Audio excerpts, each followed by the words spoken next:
Yaqinda hozir mana Mers 212 mashinasini olib qo'yganmiz. Bunda bo'layotgan holat kelganda motor qaltirab ishlayotdi. Buni hozir ochdik. Injektor charchagan ekan. Mana hozir injektorni ko'rasizlar. Portlab ketgan. Bu yomon benzin quyib qo'ygan ekan egalari.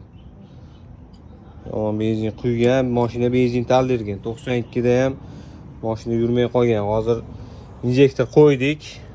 Mana bitta injektor ketgan. Hozir xudo xolasa zavod qilib sizlarga tekshirib ko'rsatib boramiz. Yaqinda bo'ldi, mana xudo xolasa mashinamizda zavod bo'ldi. Mana ideal ishlayapti.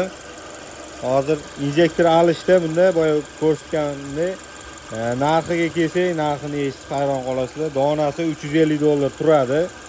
Svichasi $20 olindi, 4tasi. Mes mashinalarni ham ko'raveramiz, bemalol olib ko'ringlar.